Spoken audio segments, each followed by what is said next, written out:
Hey team, welcome back to another incredible episode of the Intentional Agribusiness Leader podcast. This is your host, Mark Jewell, and I am joined today by Cynthia Bruno. She is the CEO of Early Ag, and I'm excited to get into it and learn some stuff from her. Cynthia, welcome to the show. Thanks for having me, Mark. Excited to be here. Excited to have you. What does it mean for you, Cynthia, to be intentional?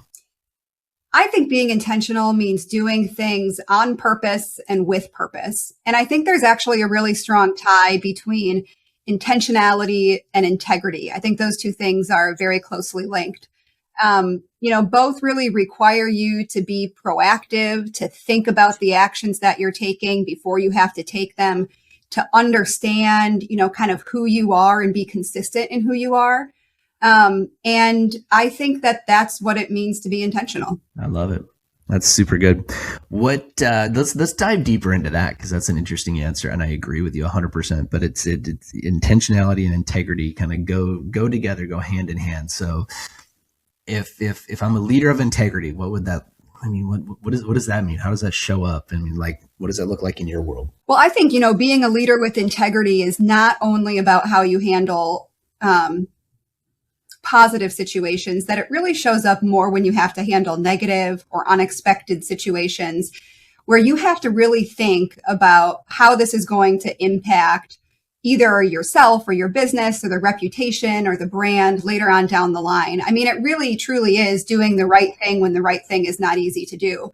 And I think a lot of that really comes with practice and consistency on just who you are and how you show up. So the more you exercise that muscle of, honesty and integrity and consistency, the more likely you are going to be able to apply it at a moment's notice and without preparation. And I really think that that's kind of the true test of who you are and how you show up. Is it's not when it's planned, but it's when you have to respond when it's unplanned. Yeah. For me, the reason that integrity goes hand in hand with intentionality is because intentionality to me it's the leading indicators of the lagging results, right? And so intentionality is required in order to be in integrity. It's the planning today. It's the little decisions today. It's probably the thing you need to say no to, or the person you need to say no to today, that actually keeps you in integrity with what you're trying to create tomorrow. I really do think that is true. So I think that, to me, to be intentional, one of the thing that I always say on the show is all the times in life that I have been the most resentful of my situation is always because of the times in life I've been the least intentional. And if I know that I'm feeling out of integrity, then it has to have been because I lacked intention at some point. Because I'm going to be resentful if I find myself, or if others find me, out of integrity. That's my philosophy. Yeah, I think that's a really interesting take. And I agree with a lot of it. And I think I would maybe, challenge a portion of it too, which is not everything is going to go the way you want it to go, no matter how intentional you are about it at the front end. And integrity really shows up when you have to respond to a situation not going the way you thought it was going to go. That really tests character, and it requires you to lean on all of your past experiences and how you've shown up really come out to play when, there's kind of an unexpected situation that you have to respond to, where despite your best efforts, it just didn't work out.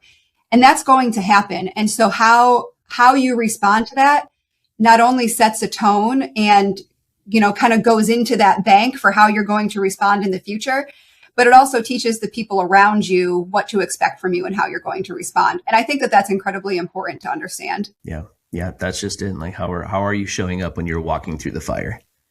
That's right. And I think if we learned anything in this industry, seems like rarely does anything actually go according to plan. And so, what are you and who are you when things are not going according to how you saw it? And I spend most of my time, I feel like, as intentional as I try to be, but still fixing things or responding to things that went like maybe 90% of how I saw it, or 50%, or more recently with the ag market, like 10% of how I saw it. I still have to adapt and adjust, So Wild. Okay, let's talk about early ag. What is early ag, and what are you guys creating over there? Yeah, so Early Ag is a fractional executive team that focuses specifically on helping companies reach commercial milestones. And this was really born out of understanding the startup ag market, being in it for the last 10 years. The people, that we have within Early Ag have been in it for decades, and realizing that there was kind of a pattern or some problems that we were continuing to see in the startup space. Oftentimes, when you need to start really proving to investors or the marketplace that there's some market traction here for your idea or concept or product, you need a couple of things that are really tough for a startup. You typically need more experience than you can afford. So you need someone who's done it before, and those people are expensive. And you need a couple of different skill sets around the table. And if you only have the budget for one, you're kind of always compromising the other skill sets that you can't bring to the table. And being in the startup world, being, part of several startups that have launched in the ag space, I couldn't keep ignoring the pattern and couldn't keep ignoring the problem. And I started thinking, around that time, I was really lucky to be working with just an incredible group of consultants who were, kind of doing this on a one-off basis. And I started thinking, I wonder if what we're bringing to the table here for one client or company, I wonder if we can show up as a fractional group for several different companies to try to help them move further faster. So what would it look like if instead of a company saying, hey, I want just marketing or just business development or just a CFO, what if they said, what I really need actually is a little bit of all of those, and here's a way for me to afford it. And that's how Early Ag came to be. Wow, really cool. Really cool. I love the concept. I love what you guys are forming up. I know that fractional help can be incredibly helpful. And I don't care if it's at the entry level and you're hiring part-timers to fill some of those things that you need to delegate or get off your plate. I've done a lot of that over the year, or hiring somebody that's far better or more knowledgeable than you to come in and fill some of those vital roles, even when you can't afford. I've spent my entire life being a startup, basically my entire career being as a small business, right? You always kind of feel like a startup, and we're not going to become a big business. That's not the goal. So it's having the right kind of help around you is, just incredibly invaluable. So I have some questions about this that are coming to my mind as you talk. What do you think is the number one thing, or what kills startups? I would say lack of prioritization is a big one. So oftentimes at the beginning of a startup's journey or life, you will see, or I have seen some patterns play out. Companies they are so wanting to get kind of their first look at commercial impact that a lot of times they'll veer a little bit off course in order to get the deal or to get the agreement or to, get the revenue in. And it's hard to fault a founder or a CEO for doing that because they're trying to make sure the business stays viable. But if you do that enough, you end up pretty far off course from what you were originally trying to do. And if you do that too often, you're pulling your teams in a lot of different directions, and it's a huge drain on resources. And so if you are thinking about, either one product that does many different things or has many different applications, or you're thinking about your company being able to design many different types of products, there is a way to strategically stage this out so that you are making sure you hit your short-term goals with the focus, and your pipeline helps preserve long-term value. And so I would say the biggest mistake that startups make is they try to go after too many things at once. Right. Yep. That completely resonates. I've done all of those things, and I've made every single one of those mistakes. In fact, so one of the things we did in the last year is we decided to stop doing custom work for all of our clients. We had a whole list of clients, and we love our clients, and most of our clients have been with us for 3 years, 4 years, 5, 9 years, even with one client. But the challenge is, like, the 9-year-old client, we were still doing things that we used to sell 9 years ago that we just don't even really push anymore because we don't want to do it anymore, or it's not profitable, but we still did it for them, right? But because it was cash flow and it would keep money, keep things coming in the door. So that's why you do it. Or that would lead to introductions to other clients. And so you would maybe do that thing one time or two times or whatever, just to keep the conversation going, right? I'm playing the role of the startup founder over here who makes these decisions. What else do we do? Well, long story short, what we did is we completely streamlined our offer. We went away from program selling. We now sell a membership. It's called Momentum 360. And within Momentum 360, you just get everything that you need in order to develop your people. Okay. So that's the long and short of it. It just has, it's an all inclusive basically. And it's more expensive than if you just bought a program. But we went around, we decided to do it, and we went to all of our customers and we said, this is how we're going to do it from now on. We would love to have you continue. And some of them did. And it was beautiful because now we have recurring revenue from several clients, and we know that we have at least this base level of revenue, and that made us feel strong. What hurt about it, right, is the ones that didn't. But we had to raise the floor. We raised the floor. We lost half of our customers. Now, and all, so it's like, that's the tough stuff about being in that small business or that startup space, when you really start to hold to your guns and say, this is what we do. This is what we prioritize. This is no longer what we prioritize. This is what we don't do. So that's, it is incredibly difficult, I think, to say no. Let me rephrase that. It is incredibly difficult in the short term to say no. It can be incredibly difficult in the long term if you've said yes when you shouldn't have. Mm-hmm. And so there's a little bit of playing like, what is the pain that you want to feel? Do you want to feel the short-term pain of saying no? Or do you want to feel the long-term pain of saying yes when you shouldn't have? And, I want to be careful here because I don't want to paint this in absolutes. And, we have to acknowledge that it is tough to be in that seat as the CEO of a small business or a startup. And the fear that you sometimes have about whether you've said no or yes at the right times, that's real.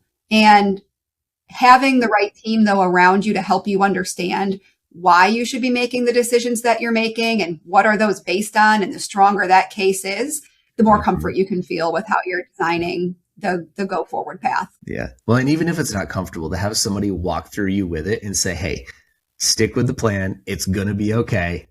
We're going to get to the other side of it. And it was super interesting because we did change everything about like our go-to-market, how we sell it. I mean, revenue dried up for 4 months until we started to, now we're starting to see things start to come, but it's like, oh, okay, we're used to, this much per month and I am not seeing it. So did I make a mistake? And you start to question everything, even though, we know this is what's better for the business. And here's how I know, like, as an example, we reduced our customer list by about half. But if you dropped 12 companies on us tomorrow, we can handle it with the new offer, right? So we have scale, we have the capability, because it's everybody's getting, it's custom how they use it per customer, but our process internally is the same.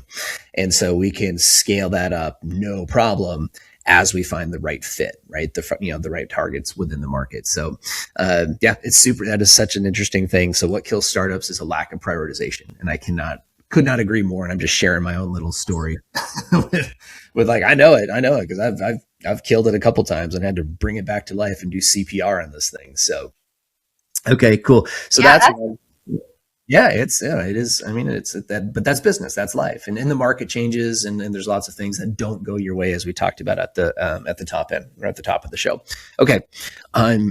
So what is so right now for a business like yours, I would imagine, there's tons of biological startups, there's ag tech startups, there's all kinds of things. Is this a bull market for you guys? Is the farm economy and retail economy affecting you right now? Like what does that look like? Well, I would say, anytime there's additional economic strain on the market, which everyone is feeling right now, there's people start to really think about how they are utilizing and stewarding their resources. And I think it causes people to ask a really critical question, sometimes one that should have been asked before. But a lot of it is, what is it that you're really trying to do? And what does it take for you to get there? And I think that, fractional help, where a team like ours is, our compensation in a lot of ways is based on our performance for you. That makes a lot of sense for people. And, you don't necessarily have to have a long-term commitment in order to reach a particular commercial milestone when you have a fractional team versus a full-time team. And there's the right lane for all of those different types of work. I think where we serve an important purpose, especially right now, is that there's a lot more pressure on startups and founders and really businesses of all stages, Mark, to show their path to revenue and to show that they have a healthy business model. And so our role is to help design that and then work alongside people to make sure that they have the right relationships in place and strategic partnerships in place to get there. Mm-hmm. Yeah. Love it. Let's just say I'm one of these startups and I'm out here and I've got my small team. Maybe we've got a little bit of funding or we've had some success in getting some stuff sold. We're just like, it feels like we're getting rolling. And where do you see people falling short of being able to position their value appropriately or be able to commercialize in the way, like I'm trying to kind of pinpoint, okay, so at what point do I call Cynthia? Where am I at? Like, what am I feeling right now where it's like, okay, give me your phone number. I think probably the first question, if you start to ask yourself the question, how am I going to get this done? Like, how am I going to make this work? That's a phone call to us. You had a question about positioning value and how do you position your value? And there are a lot of questions that go alongside of that. Well, who are you positioning your value to? Are you strategically sequencing your next couple of moves? Do you know for sure that the market that you think your product is in is the right market to start with? And, what we do is we bring a lot of expertise, but also just experience and, a really powerful network to that conversation where we can start to test our commercial strategy with friendlies in the ag ecosystem who are decision makers pretty quickly. And the ability to also pivot quickly is incredibly important for a startup. So if you are going through this process and everything gets prioritized, like we said earlier, you're going to get a few curveballs, no matter how well it's thought out, no matter how many of the, pieces of evidence that are created point to one correct decision. There might be things going on internally with your strategic partners that you don't know about. There are all kinds of variables. But our ability to help early stage companies and late stage companies really start to test these go-to-market assumptions, that's really pivotal, because through that testing, you find out, is this the right product market fit? Did I hit the value proposition correctly for this person? And the more intelligence, and we like to talk about that a lot, like our early ag intelligence, the more intelligence you have about the marketplace, the more successful you're going to be. Do you feel like most startups need help refining their ideal customer profile, that ICP that we talk about so much? I mean, do they know what that is specifically? Or is it sort of like generally we're an ag tech startup, so everybody in ag is a target? I think I see that in two ways. So I would say broadly, yes, a lot of people need help in that area. Sometimes startups think about who their ideal customer is 5 years from now, but they don't have a good pathway to get to that person in 5 years. And so, they need help kind of creating that pathway to success. On the flip side, sometimes they think only about who their most immediate customer is for their very next step. And if you do that, you then ignore all the value you can build in the next 5 years. And so you need to make sure that you're thinking kind of about both ends of this spectrum, where who is your ideal customer today? How do we interact with that ideal customer? How do they change over 5 years? And then if this is our 5-year opportunity out here, how do we get there? How do we strategically stage our next steps to not lose value as we're getting to our ultimate goal, to not make too many compromises? Mark, when it comes to startups identifying their ideal customer, largely, yes, they need a little additional help there. But I see it in two different ways and kind of two different ends of the spectrums.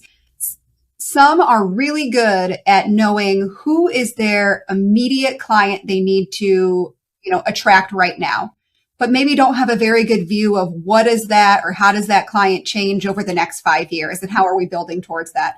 And then on the flip side, some, and probably more so, have a vision of here's where I want to be in 5 years. This is the goal for the company, but they don't know how to build up to that ideal client or how to, how that could go in strategic stages or who you have to start with in order to get, to a different end of the channel. And I would say that a lot of that, again, going back to that prioritization is where we play a pretty key role in that. Yeah. Yeah. Fantastic.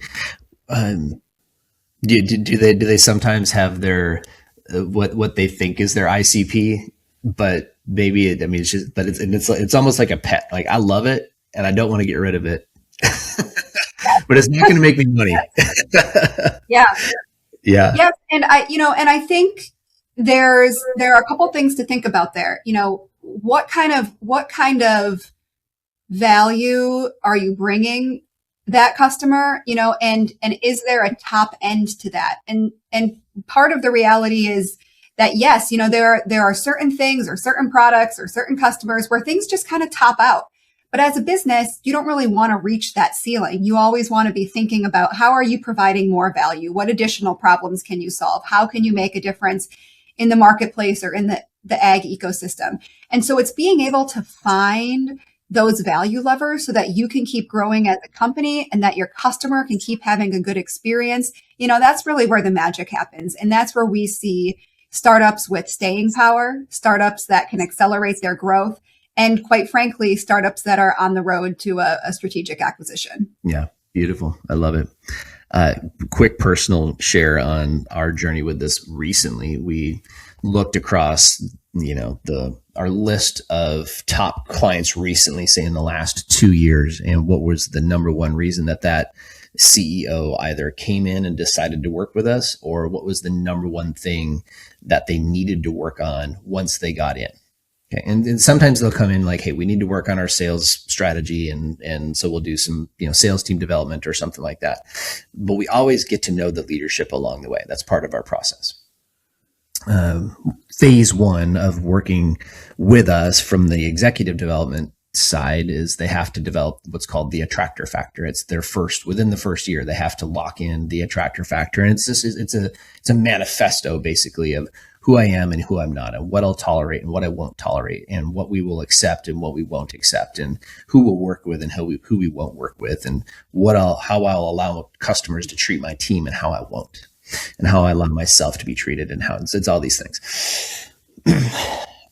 This is so interesting. So if you look across, so my wife is a very good coach and she handles all of our executive coaching. And the number one thing across 80% of our clients was that they needed to work on their marriage. That was the number one thing. And she's great at that. And that's one of the things that she does, in addition to all the other things that we can do on the business end for the client. But it shifted, that impacted our go-to-market, our marketing strategy, and how to position our value. Because at the end of the day, if that CEO is on the verge of getting divorced, or in many cases divorced again, the business suffers, the startup suffers, the forward progress fails. And so we have to handle the most important thing first. So we're actually shifting marketing approach and testing that as the approach. So it's businesses of the size that we work with, okay, 50 to 150 employees, roughly. That's kind of our target, that are founder led. Okay. And you're struggling at home. And that there's more to it. I won't go into the depth of it today, but that's like, so we started shifting it. And now all of a sudden, like, we're now, instead of wasting time having the wrong conversation, we're getting the right person in, and we can get them the right support to fix the most important problem. And then they trust us with all the other things that we can do.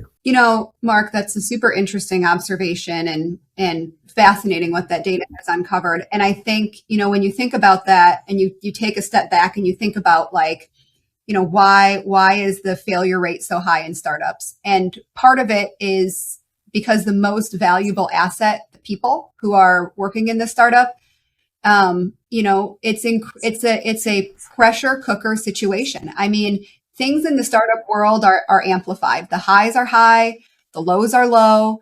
And I remember, my first kind of stint in a startup, thinking about it in dog years and realizing that every 1 year in the startup life is like 7 years in, kind of a more established company or corporate life. And I think some people would argue with me on that, but it is hard to be always on. And there's a lot that is demanded of founders and CEOs in those positions. And I think that's actually one of the ways in which we really try to help. No CEO, no founder, no any leader is perfect, nor should you be expected to be.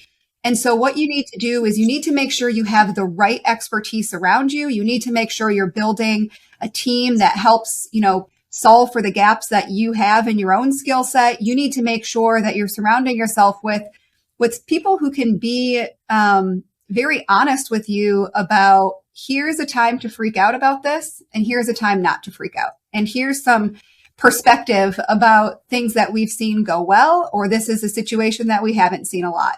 And that perspective is incredibly important when we talk about de-risking startups overall. Mm-hmm. Yeah, it's so true. And I think so many founders fall into key man, key woman, key person syndrome, right? Like they're the key person and everything flows through them. All the decisions flow through them. Or if it's a partnership, flow through one or two particular partners. And it becomes, I remember this early in the day, early when I got started, and when we first wrote the curriculum, I was the only one who knew it. And then we sold like 30 some events in 1 year, and I couldn't be at every single one.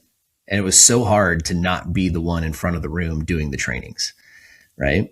But here was the cool thing. Once the team was fully trained up and they were able to go out there, and I was getting pictures and videos and social media posts from people, that were doing the thing that once only I could do, that was more rewarding than doing it.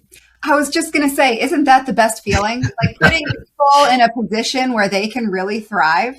I think that is one of the most rewarding part of being a leader. Yeah, 100%. And I think what happens when you get stuck in that key person syndrome kind of is you start, especially when things get challenging, is you start to lose sight of what your value is. You lose sight of your value as a leader. You lose sight of the value of what you've created and whatever it is that you're bringing to market, your product or service or whatever the case may be. And when you can't see that, this is one of the things that we were talking about. I just want you to respond to this. We were talking about this off the mic before we started. When you can't see your value, when you don't know your value, potential gets lost. And when we're talking in terms of the financial end of a business, that means that potentially millions or tens of millions or hundreds of millions in your business get lost. Like that's the opportunity cost, right? And that's stacked year over year. It is, and that compounds. And so if you start to lose the ability to see the value that what is being created, if you lose the ability to see that value, it becomes very hard to capture it on the back end versus promoting it on the front end. And if there are a lot of phenomenal things that are being developed in the agriculture space right now. We ought to be able to communicate that value in a way where people understand how much better it could be, and particularly when there's economic pressure. I think it's important for the industry to realize that it doesn't have to stay this way, or it doesn't necessarily have to be this way. And I truly think that the world suffers from innovation that gets shelved or innovation that doesn't advance. When that happens, we all pay the price for it. And so it's important to have people and companies and support networks who are working to advance that innovation, who are pressure testing it, who are thinking about how the market is going to handle it and finding the value throughout throughout the ecosystem for it to reach its potential. Yeah, I agree. We need to help you get your idea. We need to help you give your idea the best chance to make it. Yes. Right? Yes. Yeah. Beautiful. Yeah. And just around you, founder, CEO, with the skill set to help to help make sure that you're reaching your potential. For sure. Because that is what sets the culture of the company. That is what sets the culture of the business. How you show up that's going to affect how people interact and negotiate with you. It's a compounding effect. Okay, I wish we could preach it longer and louder, but we're going to bring it in for landing. So, Cynthia, it's been fantastic. It's been great. Before we go, I do have a question. One of the questions that I emailed you, I will at least ask. What book, podcast, resource do you recommend for listeners to tune into, add to their Amazon list, or add to their podcast players, other than this show, of course? I was just going to say that, and also, read a book recently called Rocket Fuel, and it's really about. Are you familiar with it? I am. Yeah. Gino Wickman, right? Yeah, and it's really about the different roles that it takes working together in order for a business to succeed. And they call them the visionary and the integrator. And what I think is, I guess kind of to jump to the punchline of the book, what I think is really the important takeaway from the book is no one skill set is more valuable than another skill set. And it's the intersection of those skill sets that really create forward momentum and sustained momentum in a business. And you can't have just one or the business won't survive. So you need to have, kind of that visionary who's pushing for the next idea and wants to make it greater and grander. But you can't have only that, because then you will run out of money and you won't have resources, and, the operations will be a mess.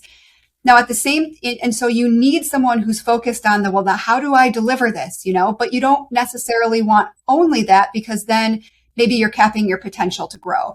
And so I just think that one of the best things that we can do in business is really recognize and surround ourselves with skill sets that are different than ours, champion those people, put them in a position to succeed.